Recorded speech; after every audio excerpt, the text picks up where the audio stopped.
समंदर हमारी दुनिया की तकरीबन 97% हिस्से पर फैली हुई ये मिस्टीरियस तरीन खौफनाक तरीन जगह जिसको अभी तक साइंटिस्ट द्वारा सिर्फ 5% ही एक्सप्लोर किया जा चुका है। दोस्तों आगे समंदर में ऐसे कौन से राज छुपे हैं कि साइंटिस्ट समंदर को एक्सप्लोर करने के बजाय करोड़ों किलोमीटर दूर चांद और मार्स जैसे प्लेनेट को एक्सप्लोर करने पर ज्यादा ध्यान दे रहे हैं, और उनको समंदर में ऐसे क्या राज मिले हैं जिसकी वजह से उन्होंने समंदर को एक्सप्लोर करना ही बंद कर दिया है। और नासा जैसी बड़ी ऑर्गेनाइजेशन भी समंदर को एक्सप्लोर करने से डरती हैं। दोस्तों इस इतने करोड़ों मील बड़े लाखों किलोमीटर गहरे काले तरीन समंदर में से साइंटिस्टों को एलियंस के यूएफओ से लेकर एलियंस के ढांचे तक, आज से करोड़ों साल पुराने समंदर के अंदर खो जाने वाले शहर से लेकर एक पूरे के पूरे महल तक, और समंदर के अंदर मौजूद अंडर वाटर रिवर्स तक, और ऐसे ऐसे अनोखे तरीन मेगलोडॉन से भी खतरनाक तरीन क्रिएचर देखने को मिल चुके हैं जिनको देखकर आपको यकीन नहीं आएगा। तो दोस्तों इस वाली वीडियो में हम लोग समंदर की 5 अनोखी तरीन डिस्कवरीज देखने वाले हैं जो कि आपको हिलाकर रख देंगी। तो शुरू करते हैं अपनी इस वीडियो को। नंबर 5। दोस्तों आपने एक ना एक बार तो जरूर इजिप्ट में मौजूद पिरामिड्स के बारे में कभी ना कभी तो सुना ही होगा। जी हाँ दोस्तों, वही पिरामिड जिसको दुनिया के 7 अजूबों में से एक अजूबा माना जाता है, और जहाँ हर साल तकरीबन लाखों करोड़ों की तादाद में टूरिस्ट इसको देखने के लिए आते हैं।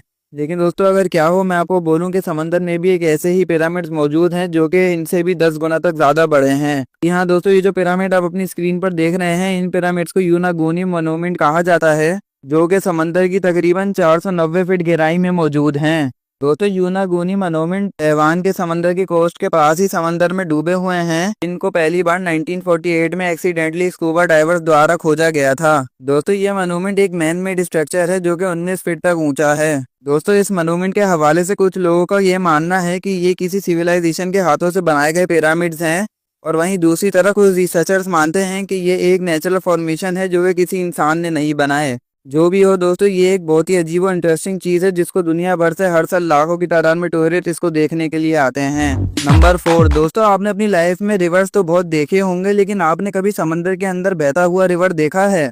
अगर नहीं देखा तो चलिए मैं आपको दिखाता हूँ। दोस्तों ये है सेनोटिना एंजिलेटा अंडर वाटर रिवर जो कि मेक्सिको के समंदर के अंदर पाया जाता है। दोस्तों ये रिवर दुनिया का पहला ऐसा अनोखा और मिस्टीरियस तरीन रिवर है जो कि पानी के अंदर पाया जाता है। दोस्तों अगर आप लोग इस रिवर को देखकर ये सोच रहे हैं कि पानी के नीचे एक रिवर कैसे फ्लो कर सकता है, तो ये सोचने वाले आप अकेले इंसान नहीं हैं। दोस्तों ये रिवर बेसिकली एक नेचुरल फॉर्मेशन है जो कि पानी के अंदर हाइड्रोजन सल्फाइड की हैवी मिकदार होने की वजह से नमूदार हो गया है। दोस्तों मेक्सिको के समंदर में बहती हुई यह नदी एक 100 मीटर लंबी और 328 फीट गहरी तरीन एक रिवर है जो कि कई सालों से यहाँ पर बह रही है। नंबर 3। दोस्तों ये बात है 1997 की कि जब कुछ रिसर्चर्स पैसिफिक ओशन में under water volcanic activity study कर रहे थे। दोस्तों इस रिसर्च में रिसर्चर्स एक खास किस्म की डिवाइस का यूज कर रहे थे जिसको हाइड्रोफोन कहा जाता है। दोस्तों हाइड्रोफोन बेसिकली इस डिवाइस को कहते हैं जो कि समंदर के अंदर होने वाली मुख्तलिफ तरीन आवाज़ों को रिकॉर्ड करती है। तो दोस्तों उस दिन साइंटिस्टों ने रिसर्च के दौरान इस डिवाइस के जरिए एक बहुत ही तेज आवाज़ डिटेक्ट और रिकॉर्ड की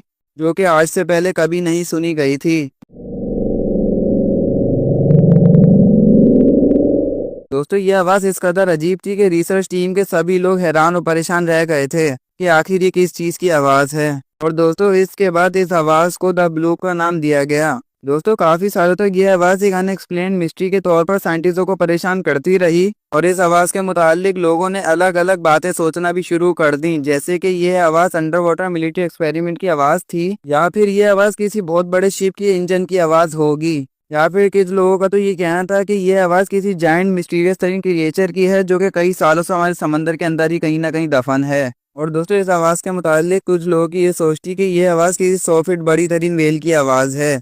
लेकिन दोस्तों जैसे जैसे वक्त बीतता गया वैसे वैसे साइंटिस्ट और रिसर्चर्स की टीम इस आवाज़ को लेकर डीप में स्टडी करते गए। फिर एक दिन 2005 में रिसर्चर्स ने एक बार फिर बहुत तेज़ और अजीब किस्म की आवाज़ को रिकॉर्ड किया। लेकिन दोस्तों इस बार रिसर्चर्स ने फाइनली इस सालों पुरानी मिस्ट्री को सॉल्व कर लिया। दोस्तों ये द ब्लू आवाज़ किसी क्रिएचर्स की आवाज़ नहीं बल्कि अंटार्कटिका में मौजूद एक आइस क्वेक की आवाज़ थी जो कि अंटार्कटिका की एक मैसिव ग्लेशियर के टूटने से आई थी। नंबर 2। दोस्तों आपको वर्ल्ड वॉर के टाइम के म्यूजियम्स के बारे में तो पता ही होगा।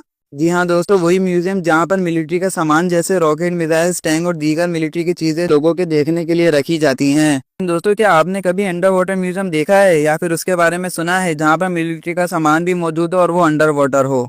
तो दोस्तों ये है द ग्रोस फ्लीट ऑफ ट्रक लगून। दोस्तों ये एक ऐसी अंडर वाटर वार म्यूजियम है जो कि अमेरिका ने साउथ कैरोलिना आइलैंड के समंदर के अंदर जंग अजीम के वक्त बनाई थी। दोस्तों इस अंडर वाटर म्यूजियम को अमेरिका ने 1944 की जंग के वक्त बनाया था, जो कि आज भी समंदर के अंदर ही मौजूद है और ये आज पूरी दुनिया के लिए एक टूरिस्ट अट्रैक्शन बन चुका है। नंबर 1 दोस्तों, अंटार्कटिका की बर्फ के ठंडे तरीन पानी के नीचे फंसी हुई ये याच एक फिल्म की शूटिंग के दौरान इधर फंस गई थी।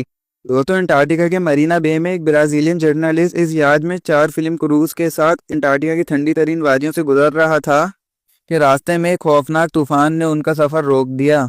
दोस्तों तूफान इस कदर शदीद था कि उनकी याच इस तूफान को बर्दाश्त न कर पाई और पानी में डूब गई। और दोस्तों उसके बाद ये याच पूरे 2 सालों तक अंटार्कटिका की बर्फ के नीचे दफन रही और देखने में कुछ ऐसा मंजर पेश करती रही।